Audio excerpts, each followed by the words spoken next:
Hello. Hi. Good afternoon, guys. How are you doing? How's everybody doing? Good? Hello. My name is Kumar Ramaswamy, and I have my colleague here, Jeff Cooper. Hi. We are here to talk about a new term that we are coining, actually, broadcasting.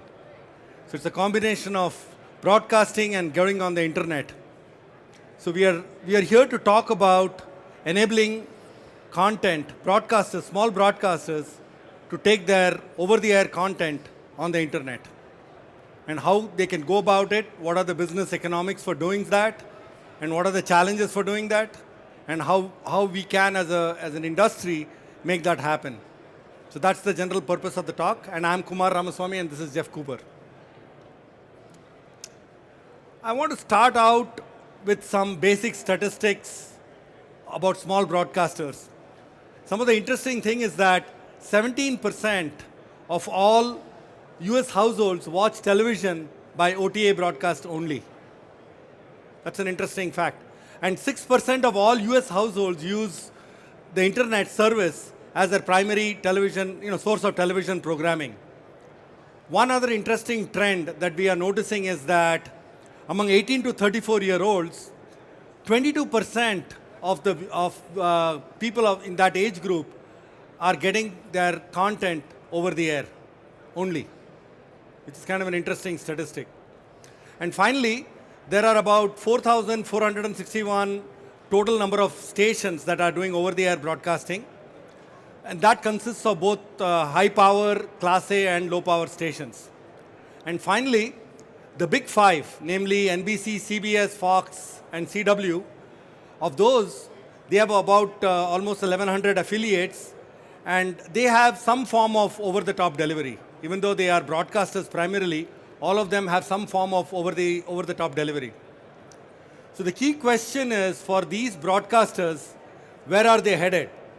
I think one of the things to think of, one of the events that have happened in the industry recently is the spectrum reallocation.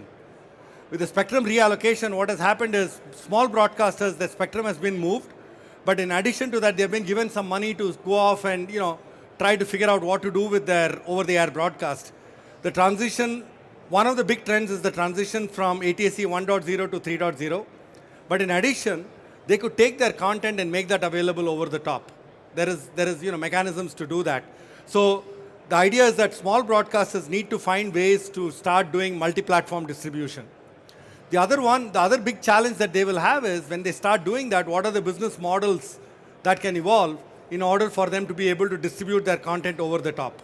And we're going to get into some details of being able to do that. Is this going to be a subscriber-supported model, an advertiser-supported model, like they're doing for over the top, or over the air, or is there a different set of models? So, as I was mentioning, if you take a small broadcaster, a typical broadcast distributor, they can traditionally distribute over the air, or they can redistribute over cable, satellite, or telco. That's what they've been doing traditionally. Going forward, when they start taking that same bouquet, as long as they have the rights to do it, if they can take that same bouquet and go over the top. There are several technologies already available to do that. For example, you may have heard of Hulu or Sling TV or Direct TV now, that allows a small broadcaster to take their bouquet and make it available over the top. There are several other platforms that are available today, and as I mentioned before, the top 5 OTA broadcasters do already use those techniques. But there are about 3,000 small broadcast stations in the country that have not brought their content over the top, that have not taken their content over the top. So there is a huge business opportunity for those broadcasters to start offering their content over the top. So either they can choose to go over Hulu and Sling, or that is one option. A second option could be, since they are DMA restricted, they could make that content their own branded TV experience. Like, for example, if you can imagine a city offering a set of channels as an own branded service in that city. And then the idea would be that you're not only distributing to a television at that point, but all other devices, the Androids and the iPads and the iPhones, all other platforms. You're able to distribute the content on those devices. So what are the issues that broadcasters will face in order to distribute this content? The first big challenge are the distribution rights. So today a lot of local broadcasters are actually rebroadcasting content with certain rights. On some channels, on some programs, they have unrestricted rights, but on some other programs, they are restricted to what they can do with it. In all cases, in most cases, they are restricted to being within their DMA. So even though if they want to go over the top, they'll be still restricted to going over there, restricted to being inside their DMA. So there are geographical constraints to how they can distribute the content. But then once you start putting content on the internet, how do you restrict it to being inside a DMA? So there are some challenges that they will have to, to adhere to their contracts, they will have to have some technology in order to restrict it to where the content shows up only on their DMA. So the other challenge that broadcasters will have to address is what are the business models? Why bother doing this? Why bother taking content over the top? They're already distributing it over the air. Of course, they can extend their reach. They can add new customers by doing that. So there is different types of models that they can think about. One is they can actually have a subscription-based model. They can offer, for example, what Hulu offers today is for about $40 a month, you get a bunch of channels. They can, for example, offer for a much smaller amount of money, they could offer their entire bouquet as well. Or it could be advertiser supported because they are going to extend their reach. Now, one of the interesting things is that the cost to doing this, and this is something that we have estimated based on what pieces of technology needs to come together, the transcoding piece of it is a one-time capital investment. They have to invest about $20,000 or $20K in order to go on over the top. Then they have the CDN costs, right? The content delivery network, because once they are going on the internet, on a per subscriber basis, there is a CDN cost to distributing linear live content. And that cost works out to about $2 a month a subscriber. That's roughly the type of cost, the CDN cost that they will have to, address. With self-hosting, if they host on their own, their costs will go down. They are not paying the CDN costs. They can stream right out of, if they are a data center with a streaming server, they can stream on their own. And then finally, what does the client player look like? The service has to be such that the client should be able to go and just download a player and start using the service. So they need a branded client player. So these are the things that a broadcaster would have to kind of look at when they start offering a service over the top. Jeff? Okay. I just want to take that. So we'll get into a little bit of the nuts and bolts here. Along the top of the diagram there, you see the traditional ATSC terrestrial chain. You have an MPEG-2 encoder today, and in the future, HEVC encoding for ATSC 3.0. And that feeds a transmission tower through a exciter, et cetera. What has to be added by the local broadcaster is what's down below, which is relatively complex. Down through the blue there, you see all the transcoding that takes place for the content to bring it into H.264, to do encryption if necessary, and then get it to an origin streaming server to be for the hosting side. Then along the top you have the middleware applications, for the customer payment support, the customer portal, things like this that are needed. And then, of course, on top of that, there are more advanced features we can add. So one of the interesting things is that a lot of people that watch over the air, they typically don't have a DVR connected to their antenna receiver in the home. So there are some real nice advantages when we bring this over the top. Cloud-based DVR is something we can bring to this market, and also more advertising models. So, the over-the-top chain can be a little more complicated, and therefore, does take some effort. So, one of the challenges that Kumar's already mentioned is that the client application for a consumer needs to be relatively simple. In other words, you don't want to have a client application, you're watching one channel, you have to close that application to tune to the next channel. So today, a lot of our low power operators are actually running multiple channels. 10 or 12 channels on a terrestrial broadcast is not unusual. So some of the operators can start right now and they can have a nice, 10 channel package over the top right away. But what we also see, in the local markets is that there are obviously more than one local terrestrial broadcaster in these markets. There are multiple ones, and it's very feasible that you could bring all of these together under one common application with different business models to provide, a much richer bouquet of channels. And again, this is all about local programming, which, as we've been mentioning, a lot of people still really value and appreciate having, their local channel bouquet, and that's what they use in many markets. As I mentioned, we can add some new features that demographic Kumar mentioned, 18 to 34, is almost expecting nowadays. A cloud DVR, infinite DVR, and of course, the single business relationship for the consumer is very important. They want to get one app on their phone and they can watch all their local channels with it.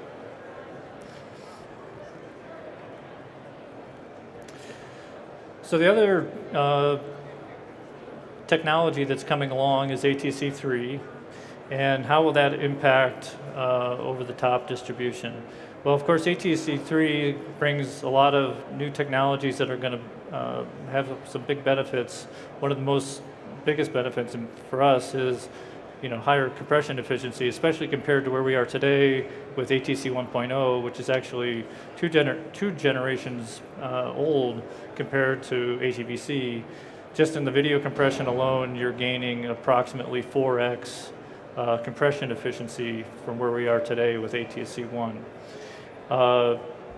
So of course we need ATSC 3.0 capable clients, and that's somewhat cloudy future, I think, for the Android and Apple devices, if you will. So we see that bringing these channels over the top directly today, using technologies today, is a real advantage. It can be used with either ATSC 1.0 or ATSC 3.0. And as we move to ATSC 3, then obviously these broadcasters have the capability of adding many more channels, and you can start to see a small what we could call a small cable operator today, but in the air and simulcast over the top. And maybe a point of history here, the technology ATSC-MH, some people call ATSC 2.0, there's some excellent technology in there, including the ability to do H.264 and more channels. But one of the issues we believe why that never succeeded was because each operator required its own app. In other words, if I wanted to watch Fox, I had to open the Fox app. If I wanted to watch CBS, I had to close that and open the CBS app. So we definitely don't want to repeat that.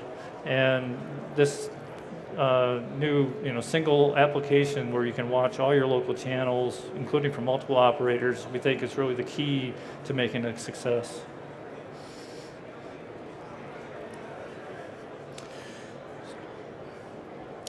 So our company, Igolgi, we've launched this year at NAB a new service called Igocast, and we're in the early stages of deployment with a few operators, and we'll have actually our first customer come up on stage here in a minute and give you a few of his thoughts about it. We're just in the beta trial with a subscription model in the first market with Heartland Broadcasting in Kansas City. So for $4.99 a month, you can have a 12-channel service, all your local channels from Heartland TV, and with the business opportunity for them to upsell other features like cloud DVR and catch-up TV services. next steps, we want to enable more broadcasters to come onto the platform and explore, different business models. We're different markets, in fact, may have different business models that work better based on the specific market. So one of the things we wanted to do was to introduce one of our first customers who has come on our platform to do this distribution of the local programming in Kansas. So, they were already our ATSC 1.0 encoder customer, and now they have gone on to their, onto the over-the-top platform. So, Brian. Well, the low power space is a very exciting space. Some would say terrifying with all the repack and everything that's going on and trying to keep up with the big guys doing ATSC3. But when we started, we only started 3 years ago, we decided we wanted to try to do low power that encourages people to cut the cord. We had no chance of working with cable companies, so we were going to go out and do as much content as we could possibly do and provide that over the air. That's when we met these guys, and we were one of the first stations to do 12 sub-channels on a single RF frequency thanks to their magic box. And at that point, we have all this great content that's out there, but we're a low power station. And so some of the folks that would love to watch our station for free over the air can't. And so very early on, we knew we were going to have to do something to try to expand the brand using over the top. And we looked at a lot of very high-end cloud-based services, and all of those were beyond our reach financially. And so when these guys started talking about doing over the top and doing it in a way that we could use our own bandwidth and not having to use somebody else's network and pay for all that cloud infrastructure, we were very excited. And when we got to see the app, one of the biggest complaints when you're watching, Netflix? I won't say Netflix, it's too late. When you're watching these streaming services is what? It's buffering, right? And that's my favorite thing about the app. It is so responsive and so quick to load. It's an experience that is just as good as watching over there on your TV, clicking that channel. In fact, maybe even a little faster. It's really great. And so now you can watch TV 25 over the air for free on your screen, or when you go to the office or when you go to the park and you want to take it with you, you've got it everywhere you want to be. For us, it's a way to package that brand as video everywhere. And as they were alluding to, as we get to ATSC 3.0, our vision is to do as many channels as we can do in the neighborhood of about 60 channels, and they're going to be right there with us doing that over the air and over the top. It's just a great solution. I love their word, broader casting, because we're trying to reach as broad an audience as we can, and these guys make it possible, and they're fantastic to work with. Thank you. And they don't pay me anything. Thank you. Thank you, Brian. Thank you, Brian.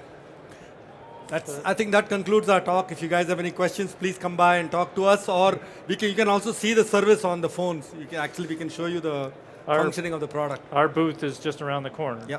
Thank you very much, guys. Thank you.